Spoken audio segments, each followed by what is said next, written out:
Welcome to the Intersecting Us podcast, where math and life intersect. In this week's podcast, Brian and Dave delve into a mathematical odyssey and navigate the seas of infinite exploration. You know, each of us in life try to do the best we can to understand things better and comprehend things. And a lot of times as we try to understand things, memorization becomes the thing that we do. And is that the best way to go about it? Is memorization the best thing, or maybe something a little bit deeper like exploration? That's what we're going to explore today here on our podcast. Welcome Dave in here with me today. We're going to talk a little bit more about Francis Su's book, Mathematics for Human Flourishing. Last week we talked about chapter 1, which was just titled Flourishing. Flourishing has maybe a number of definitions, but we're kind of going with his definition of referring to the wholeness in life, where we're trying to realize our own potential. But as we talked about last week, we're also trying to realize and help other people in a communal way with their flourishing and potential. So that's where we are today. So today this is a chapter, just as each one is, just one word, exploration. It's an interesting word when you're thinking about math. Maybe that's not the way most of you would start with. Maybe you would think about memorization or formulas, but this is exploration. So, Dave, why don't you start us off a little bit about, that word and the chapter and what kind of really hit you good here in Francis Su's second chapter of this book. Well, good. It's great to be here, everybody. I was thinking about pi. That's what we do with math, right?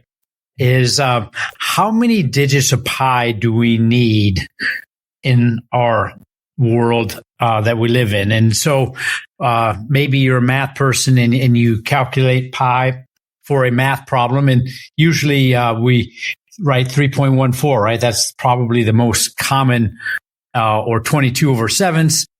And often we may add a few more digits just to be precise in order to make sure we get our math problem right. But let's say your job is to calculate the circumference of the known universe, and you need to get the accuracy of that to the width of a hydrogen atom.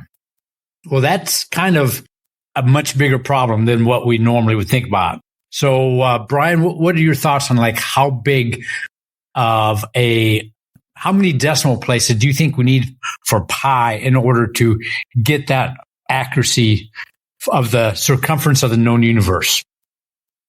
Well, offhand, I'm going to say more than 2. That would be my first thought. But I guess my thought when you were talking about it was, how in the world do we know what the size of our known universe is? That was my exploration question, not so much about the calculation of it. It's like calculating it is important, I guess, but trying to just figure out, if you're going to measure something, you got to kind of know what you're measuring, and I said, right. Yeah. You start thinking about our solar system as a starting point and how big that is. I'm how far it is to the moon. And then, my grandkids know, which planets are closest to the sun and which one's furthest to the sun. And so as you go further out, how far are we talking about in light years, of course? And that is just our known universe, or that's just our solar system. And then I think that's a drop in the bucket compared to the known universe. Yeah, I do think it's we get, with the Hubble Space Telescope and the different ways we have technologically been able to look farther out into the world. Yeah, it's a speck, I think, as they say, pale blue dot, and then the speck of a solar system. It's not much. So I think my answer, you didn't say it had to be precise. So I think my answer, more than 2 decimals, is probably accurate. I think that's going to be right. Yeah, because then you get down to the smaller size where we're talking about what is the size of an hydrogen atom. That's getting pretty small, obviously. And so if you go from 1 light year to, let's say, a mile, that's a big decrease in magnitude. And then you go from a mile to an inch, that's not quite so much, but then maybe from an inch to a hydrogen, the width of a hydrogen atom. Now, something tells me that's a big jump in magnitude. Yeah, I think it is. And I'm not offhand. I know that's one of the smallest things that we can know. Yeah.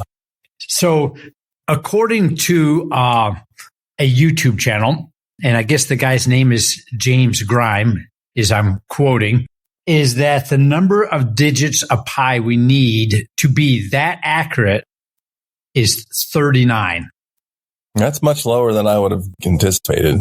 Yes. That is not that many, really. I mean, 39 doesn't sound like a very big number. It's less than 50. And we could probably sit here for an hour and work on it and maybe even memorize that number. And so we could have that number memorized. And if we pictured like how precise that is, it just doesn't seem like it's super I mean, it's precise, but nothing to the magnitude that we're talking about here.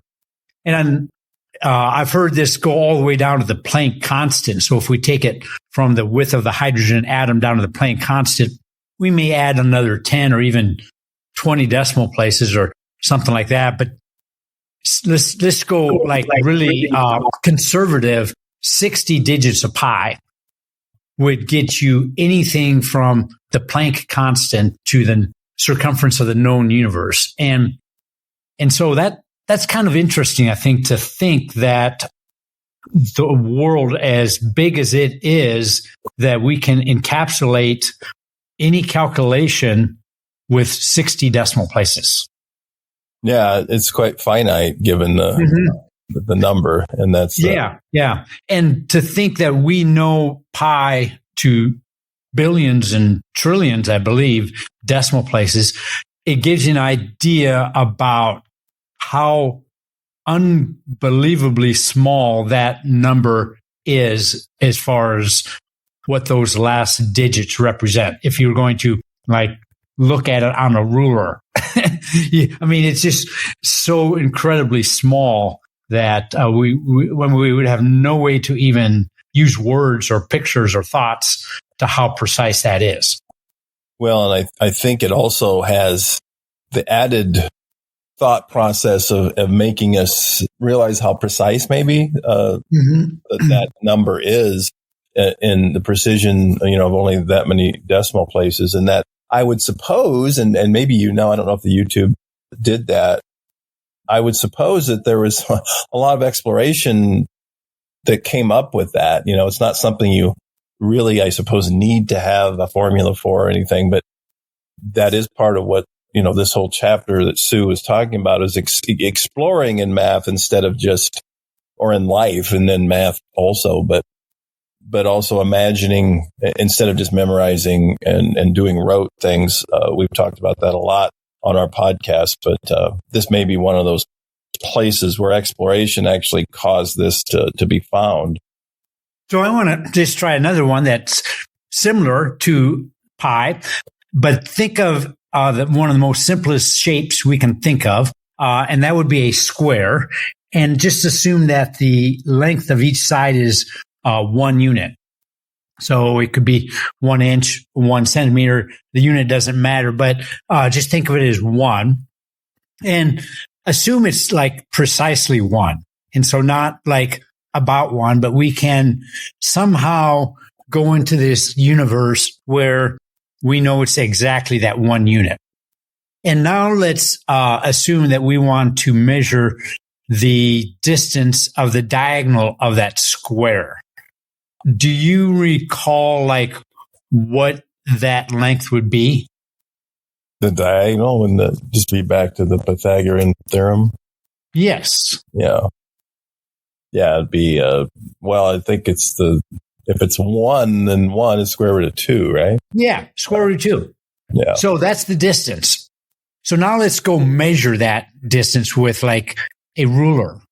And I'm going by actually a video I put together that if you want to check out, but it's in our Deep Roots section. And it's a video that explored this question, but explored a lot of questions. But one of the things it explored was, what is that distance that the diagonal of a square is?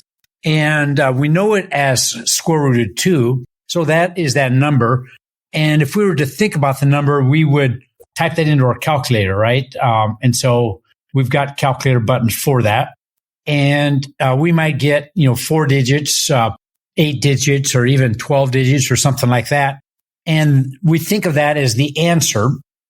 But I don't know, Brian, if you recall, but that root 2 would be considered an irrational number. Right. And so what do you remember about irrational numbers? They don't repeat. Yeah. Yeah.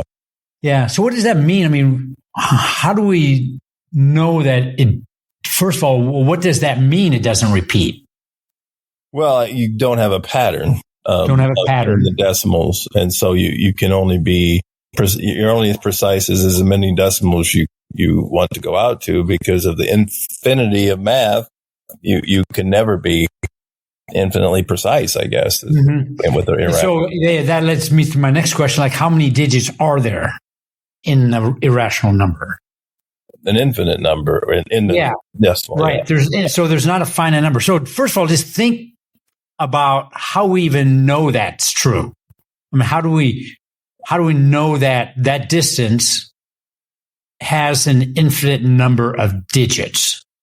Well, in some ways we have to assume it at some level. I mean, we have the data, as much data as we have, but given that we can't look at it for an infinite amount of time, we can't actually say that we know 100% sure, I guess. Maybe, I mean, the theorem would be for everything we know about it, there's no repeating. But we would have to find another type of number that was like pseudo-irrational, that was after an infinite amount, the pattern starts, I mean, we'll find that someday, but so we really don't have just based, it's kind of like science, when people hear the theory of something, they think, well, it's just a theory. It doesn't have no, it's the best we can do with the data we have. And I think that's true with the irrational too. It's like, there's no way to do it another direction. That would be using another equivocal term, would be irrational to think that there would be another way of looking at it, given all the data we have shows that it doesn't repeat. Right. And so that's the perspective I think that most people would have. And it's what I would have if I was simply what I would say thinking rationally, thinking from observation, thinking about how I would tackle the problem, is that we couldn't know for sure. But the cool thing is, in math, we actually do know this with 100% certainty. And that's because we can prove it with beyond a shadow of a doubt that it is irrational. And I go through one of the proofs in the video that I created. There's many different kinds of proofs. And if you think about it, that is another cool thing, is that not only is it true, but we can prove it in multiple ways. And so, I mean, there's a lot to unpack in some of those statements, but probably the first thing I'd like to focus on is just the fact that in math, we can prove that square root of 2 is irrational. And so that's just kind of like amazing. We can prove that a number has an infinite number of digits, even if there's no way we could even list it.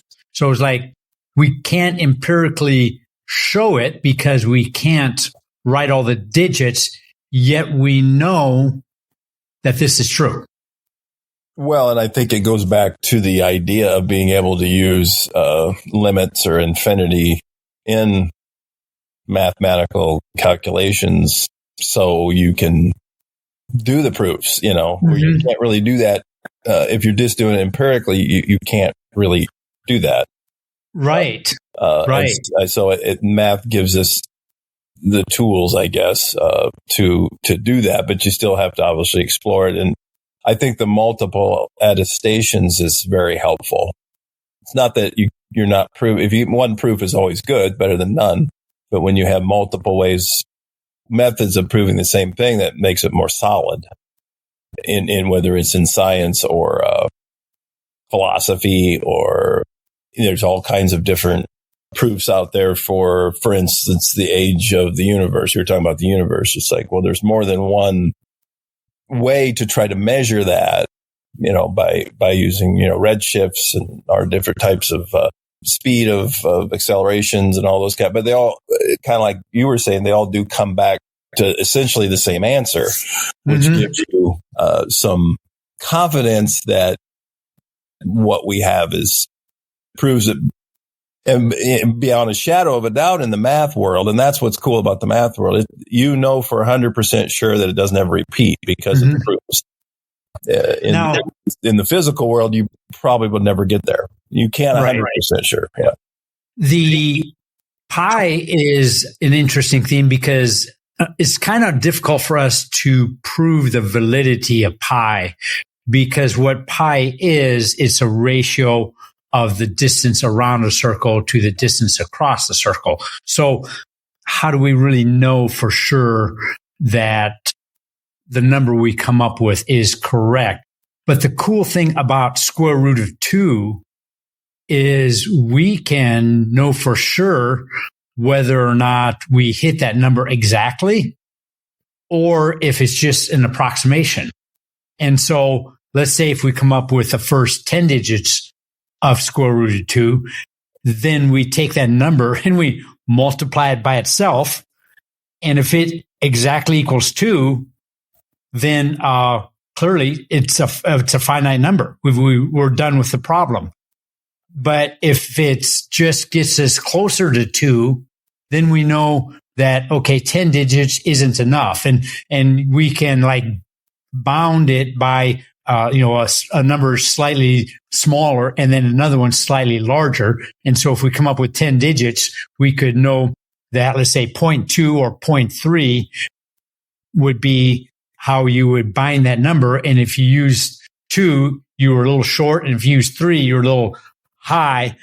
And then you can continue that process and maybe you add a few more digits and multiply that out. But that is something that we can empirically determine. And so in my video, I actually show the first 5,000 digits of the square root of 2. And we could take those 5,000 digits and multiply it by itself and determine, does this equal 2 or not? And we should be able to, get a result that was slightly lower than 2 and a result slightly higher than 2 to confirm that, okay, 5,000 digits isn't enough. So when you are doing these types of things, you would call it, is this type in the video and the things you're doing, are you talking, is this kind of like exploration? Or are you looking at it that way? To me, it's exploring the idea of how do we know basic things in math for sure. And so what I'm saying is like a basic thing in math is, what is the distance of a diagonal of a square of length 1? Something that is about as simple as you can get. And as we go through, we could just say, well, the answer is square root of 2. But that's not the exploration. That's just the answer. The exploration is starting to ask, what is the square root of 2? How many digits are there? If there are an infinite number of digits, how in the world do we know that there's an infinite number of digits? And so it's going down that path of asking, why, what if, and all of these different things that go well beyond just knowing what the answer is. So if I remember, one of the quotes from his Sue's chapter was, exploration stimulates the virtue of creativity, I think is the way to put it. And I think that's kind of what you're talking about, is because I would assume some of our listeners are thinking, okay, we probably got people on one side, people on the other, and people in between. you've got some people are like, well, this is really cool. And I never thought about that way. And the other people are like, I don't know what the heck they're talking about. Probably people in between. But I think in the chapter, Sue hit pretty hard when you're doing these things, because you're practically doing what he was talking about, that you're going from memorization, not just memorization, but the understanding comes in the exploration and the virtue of creativity. And he hit a lot about, I think the one that we all can kind of grab our minds to, he did hit toward the end of the chapter, was the drive to reach the moon. Mm-hmm. That it generated. So why are we even doing it? You know, that's out there today. Practically, what does space exploration even do? I mean, Elon Musk has his own. You know, I mean, people are doing that. Well, what are we going to get? You know, I mean, don't we have everything we need here on Earth? You know, but it's the idea of just brainstorming and the creativity. But in that book, if you remember, Dave, he's talked about how many everyday things we got from that. Mm-hmm. Because of it. So not that you have to have this. And I think later chapters will talk about this, but there is a practical side to it too, along with the creativity and the exploration. You know, he talked about like cordless tools and memory foam and home insulation and scratch resistant glass lenses, all came from us trying to figure out how to get the moon. The exploration. And when that's from a science side, but you know, as he goes into the math, he does a lot of that just in these first two chapters, showing a couple examples. And then your video is another one. It's not just what's the practical thing right now. We don't really even know. We're trying to prove something. We're trying to understand it. We're trying to explore and be creative, but things can come out of that. I guess that was his point, that we don't even know. Right. And the cool thing about math is that its research lifespan, if you want to think about that, has no boundaries. And so things that, let's say, way back in Euclid's days or Archimedes' days, questions that they were asking, things that they were discovering, you know, Archimedes, he found a lot of things that were very theoretical, and he found a lot of things that were very practical, like the lever and the Archimedean screw. All of those things that he discovered are things that are still true today, that are foundational, and we have built new knowledge upon what he already had. And so, unlike a lot of things in science, where maybe we do a lot of research, and like Henry Ford, he, developed the Model T. Well, how much of the Model T currently exists in today's Tesla? Pretty much, there's the tires and whatever. But the point is that a lot of that technology was good, but it's been replaced. And some of it gets built upon, but a lot of the things that we invest in outside of math get replaced. And so I know in my business, I've worked as an actuary in insurance companies, and you've written code, and sometimes you write code and that code gets reused and into something more. And so that's like a concept of reusability that has huge potential benefit. But if there's other times when it just gets thrown away. And so the cool thing with math is that math never gets thrown away. It's always being something that, if we can prove it to be true, it will always be true. And we've got that now that we can build bigger truths from.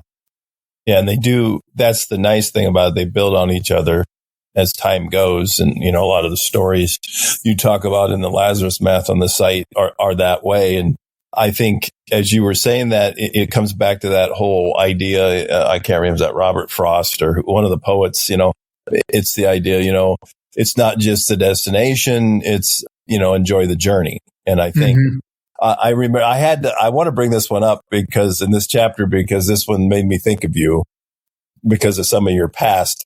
He said that what if we explored mathematics instead of just trying to memorize, and just in that way. But he said, what would it be like if we tried to learn the rules of basketball and practice only free throws but never see a game and never play. Mm-hmm. Because if I remember right, I think you were in high school, you were a free throw champion. Mm-hmm. Yeah. And so, he was using that as an analogy of, the joy is the game. The joy is the unknown and exploration of the competition in the game and that. And then he relates that to the fact that wouldn't it be cool if when we learned math that it was an exploration, not just a mundane process? Right. And imagine how different our experience would be if we could explore math in that way and learning it. And so, wouldn't it be cool if everybody went to math class, whether it's in high school or graduate or undergraduate, and then say, we're getting to go to math class, man. This is going to be cool. If you're going to math class and you're not having fun, you're doing it wrong. That's the kind of, I really thought that free throw thing was it really clicked for me in that. Well, it reminds me a little bit of Steve Jobs, and that before Steve Jobs, the way technology people usually sold technology was they would give you data about how many megahertz, megabytes, gigabytes, and they would give you all these numbers about the technology that you were buying. And I don't know if you remember this quote that Steve Jobs had when he was selling the iPod, was that you could put 2,000 songs in your pocket. Oh, yeah. That was back right around the turn of this century, I think. Right. And so he took something that was very boring numerical technology data that normally we would just throw out numbers of gigabytes, and we would lose a point of reference like, well, what does this even mean? And he had a way of taking it into something that wow, that really means something. I'm going to return to my story because I'm not quite done with it. Square root of 2. We know 10 trillion digits of this number. So first of all, think about how many digits that is. And to think about taking that number and multiplying it by itself and knowing that it will be 2.0000 with probably 10 trillion zeros, and then a 3 or something. And that is how accurate we are in that. But we probably have never multiplied that number by itself, because I don't think we could do that. But if we could, we know for sure it wouldn't hit 2 exactly. It would just be about 2. But anyway, let's think about what 10 trillion digits is. And so I just came up with one way of thinking about it. If I repeat 1 digit per second, how long would it take me to state all 10 trillion digits? I was thinking about the national debt when you were talking about that. Exactly. Yes. You could, that would be how big is the national debt? And how do you put your arms around it? So it would take 316,880 years to speak that number. And so if you think about the history, you definitely have to go back way before Adam and Eve to go back 316,000 years, and you say 1 digit every second. Well, that's how many digits we know of this number. Somehow, some way, we know that number, and we know for sure that if we multiply it by itself, it would be about 2 within 10 trillion digits, but we also know it would not be exactly 2. Well, I think all of that, as you were talking about, one of the things that has always been a thing that kind of boggles my mind about just irrational numbers, but square root of 2, is the fact that there's no pattern, there's no repeating. It's just it seems like eventually it would, it's just, there's only 10 digits, different, you think you'd figure it out, with some permutations and combinations, but yeah, it just doesn't. And it's a fact of the universe. I was going to say it's a fact of math, but it's just the way that comes in. So, but I think, what you've been talking about is a lot of what he talked about in the chapter of just trying to explore and look at it. Again, one of the things we're doing, one of the things he's doing, is trying to get people to look at math in a different way. And that's all. all we have. But as we kind of sum up here, is there anything in the book or the video that you're talking about you want to summarize? Or well, I think maybe I'll just summarize with my own big exploration that I have, and I'll just give you the very short story of it all. But when I was in college, I was on a math project where I was asked to come up with a brand new problem that hadn't been asked before, that was my own problem, and then I had to solve it. And so being a sports person, the problem I came up with was, what was the optimal distance to put a football on a football field if you put it on the hash mark to have the best angle to kick a field goal? Okay. And, you could put it really close and the distance is closer, but the angle is not very good. And if you put the ball way back, then the angle isn't very good either. So somewhere in the middle there's an optimal angle. And so I thought, well, let's just find out what that angle is. What is that distance to put the ball on? And so I went and I solved it. I gave it to a presentation to my professors, and I was accepted, and that was the end of it. Well, then, just a few years ago, so this would have been 30 years later, I started wondering about whether I could actually repeat that question, because I'd thrown away all my notes. So I tried to repeat the math, and I'm pretty sure I got the same answer. But then I started wondering, why is this the answer? And that thing then led me into a whole series of really cool things that I'm not going to go into today, but it was like an incredible journey of discovering. And it took me to different things in calculus, and then it took me to a circle. It took me to an infinite number of solutions and all kinds of surprises. I found a relationship between an arithmetic mean and a geometric mean. And so there were all these things that were embedded in my problem that I just happened to be lucky enough to choose a question that had all of these interesting questions and concepts hidden behind the scenes. And it took me 30 years to actually start exploring that and think about it. But that was one of the most interesting and fun things I've ever done. And it was just pure for fun. It wasn't like any school project or anything like that, but it was one of the most rewarding math work that I've done. Well, and I think that's, again, in your life and mine too, to some extent. And then in the book, one of the things that comes to mind in the book is that Christopher, that the guy he's writing a letter to the whole time, trying to explore math in prison and all that kind of stuff. But I thought it'd be good to kind of end with a quote. It's on page 23 of Francis Sue's book. I think it encapsulates kind of what we've been talking about now. It certainly encapsulates his chapter. He says, you don't need a lot of resources except your mind to be a math explorer. And as a result, you can embark on an adventure from anywhere, a prison, a small rural town, a far-flung corner of the earth. It's no surprise then that math explorers can be found in every society throughout history. I thought he put that well. He definitely is good at turning a phrase. And so we do encourage you to get that book, Mathematics with Human Flourishing by Francis Sue. It's a very good book. We're going to continue going through it. We've just looked at a couple chapters, just explored a little bit. And next week, our next podcast, we'll look at another one. So this has been Intersecting Us with Dave and Brian, looking at this Human Flourishing book and trying to always intersect math and life.